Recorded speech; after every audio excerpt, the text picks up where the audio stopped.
Graça e paz, povo de Deus, nós somos Jesus na Rua e nós estamos trazendo a palavra de hoje, para você que está nos vendo pelo YouTube, pelo Instagram, pela fanpage, pelo Telegram e pelo WhatsApp. Deus abençoe, Deus ilumine. Pai, que o Senhor possa usar, Pai, a voz desse teu filho para trazer esta série, Pai. Mais uma parte da série Paulo de Jerusalém e Saulo de Tarso. Em nome de Jesus. Pai, que o Senhor use a boca do teu servo, Pai, para trazer essa palavra. Meus queridos irmãos, nós vamos nos encontrar no capítulo 9 de Atos dos Apóstolos. Paulo pedindo autoridade ou autorização para prender e julgar todos os judeus que encontrasse em Damasco, na Síria. E nós vamos ver algumas situações que são muito próprias da época de Paulo, que são oportunidades que nós não vemos mais nos nossos tempos modernos, tempos de hoje, nós não vemos isso. Mas nós temos um instrumento legal que chama mandado de busca e apreensão. Hoje, nos dias de hoje, Paulo estaria pedindo como juiz, que Paulo formou-se em juiz como é que eu vou explicar aqui? Ele formou-se aos pés de Gamaliel, mas ele formou-se na faculdade de Iléu. Ele começou com 13 anos de idade e está formando com 29 anos de idade no capítulo 7 de Atos, no versículo 58, quando ele é juiz e determina a pena de morte sobre aquele homem que era um filho de Deus. Então, quando ele aceita ser juiz daquela morte, é quando as pessoas depositam aos pés do jovem Saulo, jovem de 29 anos. Paulo, para a execução do irmão Estevão. Então, ali foi coroado para o judeu de êxito a formação daquele homem que era o mais desenvolvido, o mais aguerrido aluno de Gamaliel, da escola do avô de Gamaliel, que era a escola de Iléu. Então, meus queridos, nós vamos encontrar este homem, Paulo, no caminho de Damasco. Damasco é um importante, a capital da Síria, e a autoridade desse homem era tão grande que extrapolava os limites de países. E ele foi em Damasco, na capital da Síria, buscar, julgar, prender e executar aquilo que fosse do entendimento dele contra aqueles que confessavam o caminho ou seguiam o caminho que é Jesus Cristo. Muito bem, quando ele chega num determinado parte da viagem, acontece uma coisa assim inusitada para a época. Hoje você ser iluminado por Deus, ter uma ideia e uma situação, nós estamos entendendo que os cristãos da nossa era, do nosso tempo, eles lidam melhor com isso. Como ele pediu cartas, como ele pediu mandados de busca e apreensão e sentenças de morte, porque ele estava autorizado a executar a sentença de morte. Então nós começamos a entender uma coisa muito simples sobre esse homem.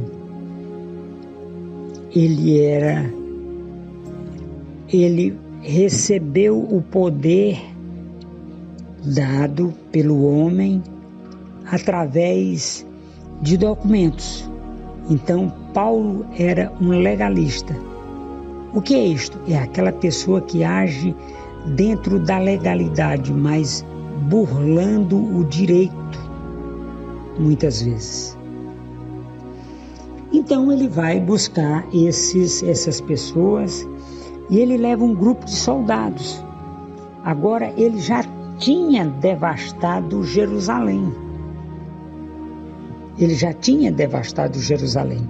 Ele tinha se colocado de maneira a opor-se ao caminho que é Jesus Cristo. E ele passou um tempo depois da morte de Estevão ali em Jerusalém, prendendo, matando, julgando e executando a sentença de morte. Certo? Muito bem. Paulo, ele sai de Jerusalém com uma autorização diferente. O Sinédrio, a maior casa de leis judaica, e estando sob o regime de Gamaliel e estando sob o regime da lei judaica, da Torá, para ser mais exato, ele buscou uma forma de condenar à morte aquelas pessoas que se opunham ao judaísmo em detrimento do cristianismo, que é de Jesus Cristo. Esse homem, ele sai dali e a Bíblia nos diz uma coisa muito interessante que a gente precisa enfatizar. Ainda arrotando ameaças, ainda falando ameaças contra os seguidores do caminho. Ele só não se levantou contra Pedro, Paulo, João, porque Tiago, irmão de João, que ele vai morrer no ano 46, 45, 44 para 45. Tiago, irmão de João. Muito bem, esse homem, Paulo, Saulo de Tarso, na Cilícia, e Paulo de Jerusalém, ele sai com essas ameaças e pronto a executar aquele plano que só na cabeça dele estava funcionando e na cabeça dos judeus, porque na mente de Jesus Cristo a coisa era totalmente diferente. E então nós vamos encontrar Saulo em cima de um cavalo, andando mais de 180 quilômetros para chegar em Damasco, na Síria. Como é que nós encontramos esse homem? Nós encontramos esse homem cavalgando e em pleno meio-dia uma luz muito forte se envolve ele. Aqueles homens que estavam com ele, que eram os oficiais que andavam com ele, ficaram atônitos com aquela visão, porque eles viam a luz, ouviam a voz, mas ninguém entendia o que estava acontecendo. Olha só, voz de Jesus Cristo, no envolvimento da luz, diz a ele: Saulo, Saulo, por que me persegues? E ele se vira e pergunta: quem és tu, Senhor? E Jesus Cristo diz: eu sou Jesus a quem tu persegues, a quem tu tem buscado acabar, a quem tu tem buscado fazer esta grande maldade que tu vai agora para Damasco, para pôr esse plano na tua mão, que está na tua mão, para mudar as coisas. Meus queridos, Jesus Cristo, quando fala com Paulo nessa hora, eu acredito que a palavra em aramaico, que é quando Jesus Cristo fala na Bíblia em aramaico, é um pouco diferente dessa que nós temos nas versões em português, porque é uma fala muito simplória, né? Se bem que Jesus Cristo é simples, mas é uma fala muito simplória de Jesus Cristo. Em hebraico e aramaico existem palavras que definem melhor esta situação de Paulo na perseguição a Jesus Cristo. Muito bem. Quando Paulo se levanta, olha em volta e não vê nada. Ele não enxerga. Ele está cego. Naquele momento, Paulo, aquele homem forte, aquele homem persuasivo, aquele homem que tem a Torá na ponta da língua, aquele homem que é um jurista, aquele homem que está ali apto para matar pessoas que seguiram ou que seguiam a Jesus Cristo, o caminho. Aquele homem, ele se torna vulnerável.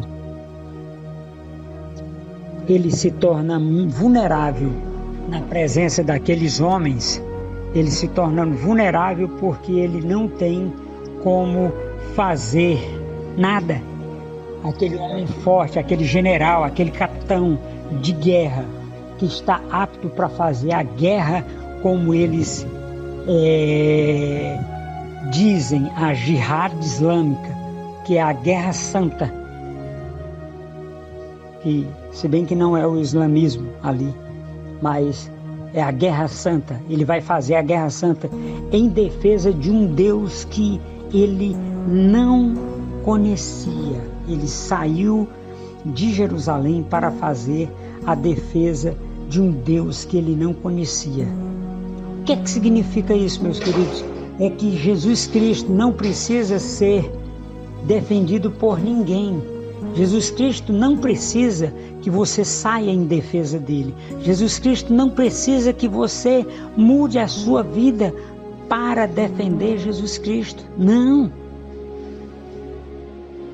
Se você quiser se colocar na presença de Deus para ser usado por ele, aí é uma outra história. Mas Paulo saiu para defender Deus. Para defender Deus. Quando os homens põem o Saulo de novo em cima do cavalo, Saulo está cego. E ele ainda demora aproximadamente 2 dias para chegar em Damasco. Quando chega em Damasco, ele tinha a carta para os presidentes das sinagogas e ele vai para a avenida principal de Damasco, que ainda hoje é Rua Direita. É a principal avenida de Damasco, é o centro da cidade, o centro nervoso, social, político da cidade de Damasco. É esta avenida chamada Direita. Dentro dessa oportunidade, meus queridos, Paulo faz uma coisa muito interessante. Ele vem olhe só como é a Bíblia se explica. Ele vem para a cidade de Damasco, para a casa de Judá. Naquele instante, a casa do homem Judá representa a tribo de Judá. A tribo de Judá, apóstolo? Sim, a tribo de Judá. E ele não só representa a tribo de Judá, mas ele representa a lei mosaica, porque os patriarcas foram instituídos na lei mosaica. Então, Judá, a tribo de Judá recebe ali Paulo, na rua chamada Direita.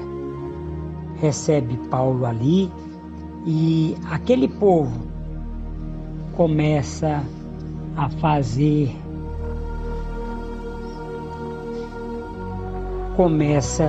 naquele instante em que Paulo chega na casa de Judá,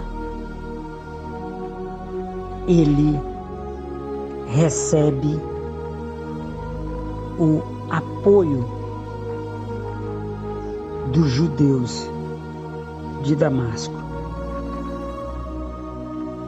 dos judeus que congregavam na sinagoga de Damasco, dos judeus que tinham naquele local o ponto de encontro da religião judaica. Este homem que a versão aportuguesada chama de Judas, não é Judas, é Judá. Judas é o plural de Judá. Então, naquele instante ali, acontece uma coisa que é emblemática na palavra de Deus, e para este homem, Paulo, tem uma diferença muito grande. Veja bem como é interessante. Paulo cai do cavalo, ou cai lá, eu acredito que uma viagem de mais de 200 quilômetros tinha que ser a cavalo, não tinha como fazer a pé. Então ele estava num cavalo, estava numa cavalgadura. Ou num cavalo, ou num burro, num camelo, enfim. Mas isso não é o cerne da questão. O cerne da questão é quando ele chega. Aí o que acontece? Paulo vem dentro do sistema judaico, recebido pela tribo de Judá em Damasco. Quando ele é recebido, acontece uma coisa muito, muito interessante. Olha só.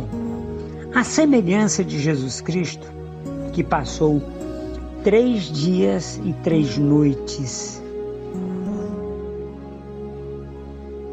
no centro da terra, a semelhança se faz como?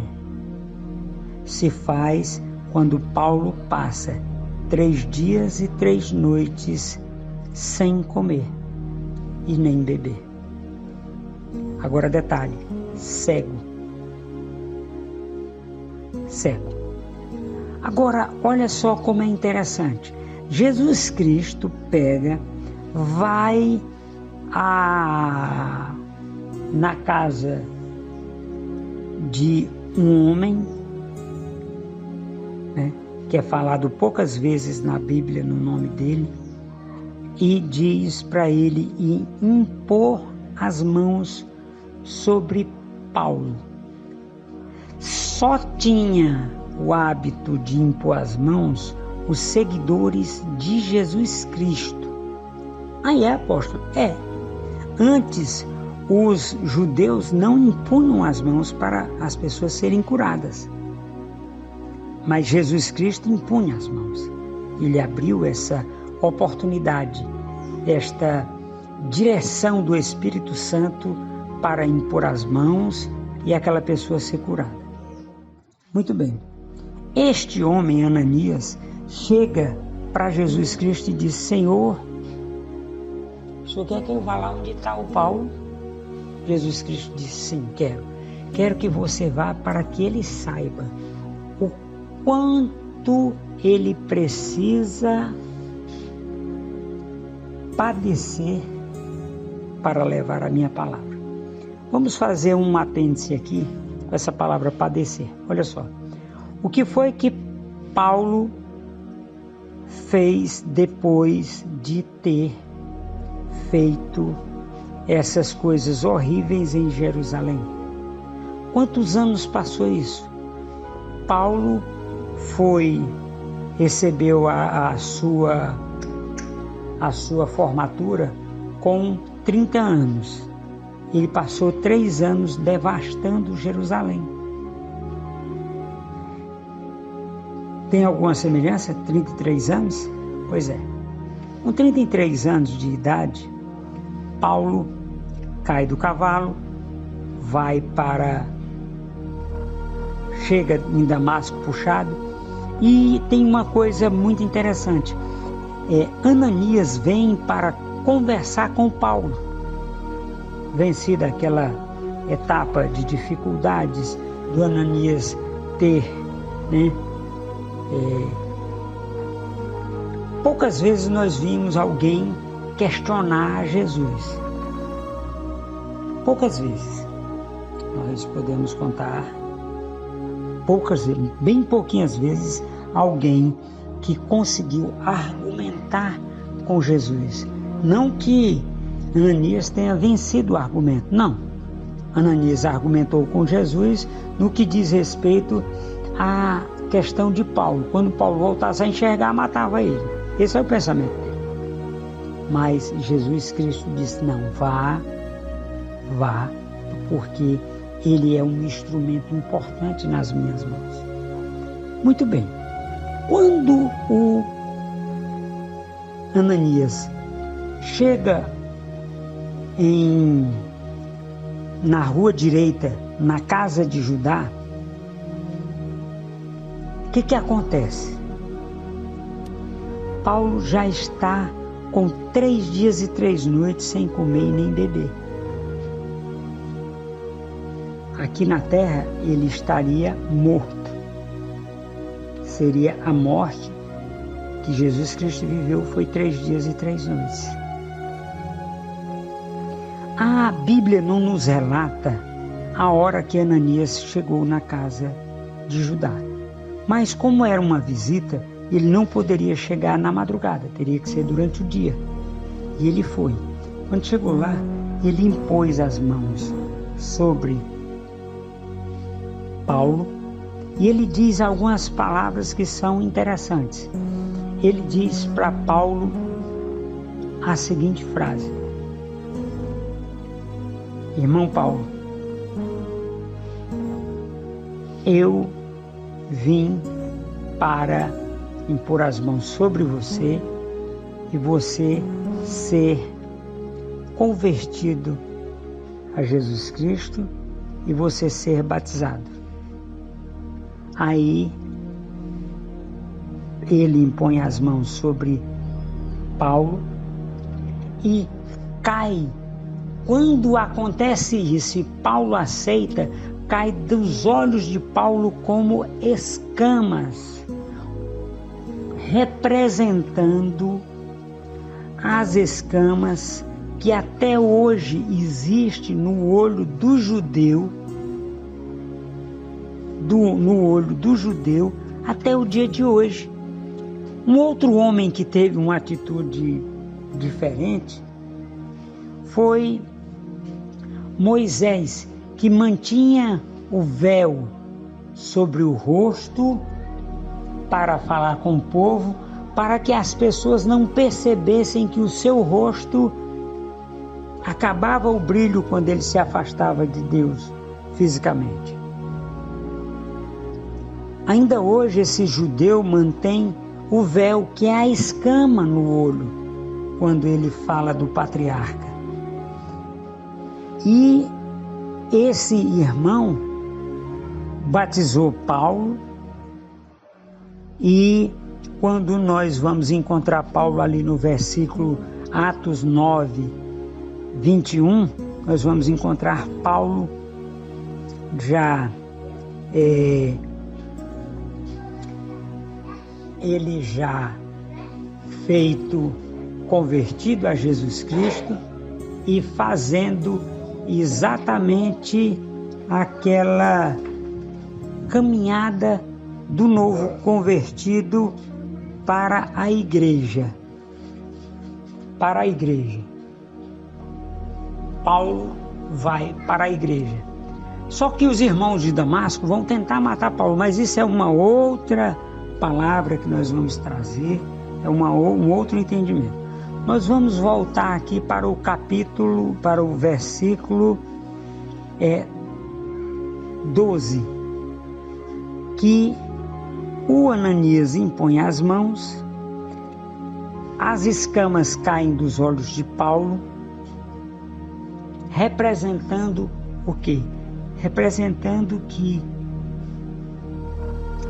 ele vivia como que cego. Paulo abriu mão, e nós vamos ter mais, em outra palavra da série Paulo, nós vamos ter uma palavra que nós vamos falar sobre as coisas que Paulo abriu mão. Porque Paulo era doutor. Era um doutor, né? Hoje ele seria um ministro do Supremo, para nós termos uma ideia. Então Paulo, quando se vê naquela situação, naquela oportunidade de declarar Jesus Cristo, porque ele teve que declarar Jesus Cristo como único e suficiente Salvador da vida dele. Naquele instante, veja bem uma situação interessante. Ananias era um homem de Deus? Sim. Era um homem importante? Não. Não era um homem importante. Porque se ele fosse um homem importante, aquele homem não permitiria que aquele homem importante em Jesus Cristo entrasse na casa dele. Ele tinha que ser judeu. Então, Ananias era judeu. E Ananias estava num momento de que Jesus Cristo o chamou para esta oportunidade, para uma missão. Agora, que missão? Nós precisamos compreender que a missão de Ananias era impor as mãos sobre o maior evangelista da face da terra. Ali nascia Paulo, o apóstolo. Na imposição de mãos nascia Paulo. Nascia aquele homem que vai ser usado por Deus inúmeras vezes. A pessoa pelo qual nós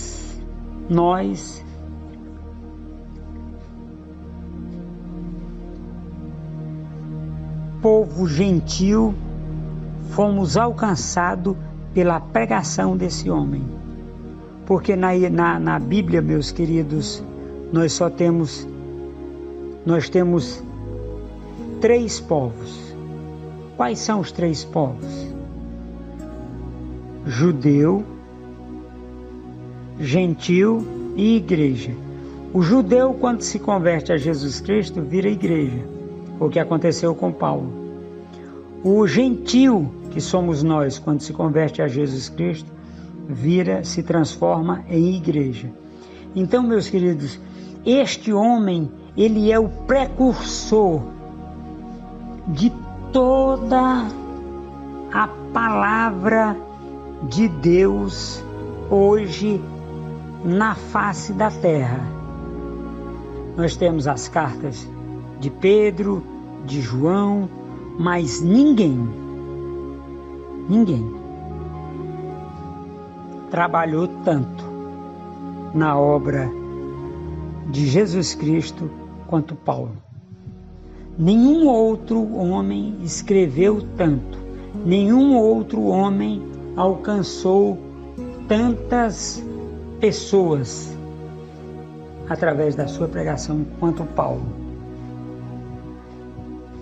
Nós vamos ter ali, e nós ainda vamos chegar lá, alguns eventos que aconteceram, mas esse é o começo.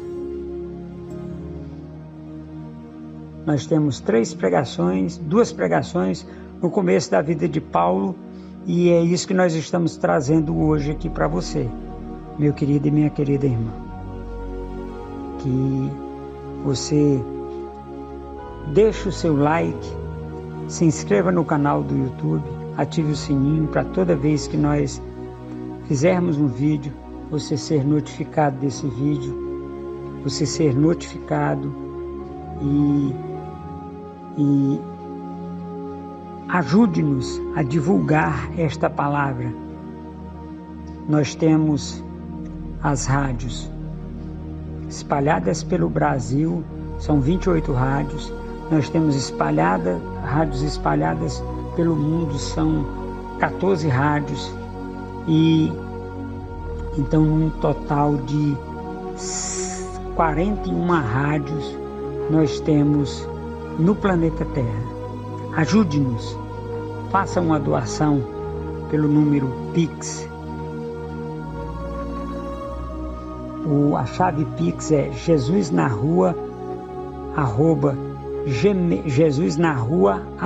com 2A, @gmail.com, e faça uma doação de R$35 para uma das 580 escolas bíblicas para a vida Rehoboth ao redor do mundo, e para uma das 41 rádios Jesus na Rua espalhada no mundo.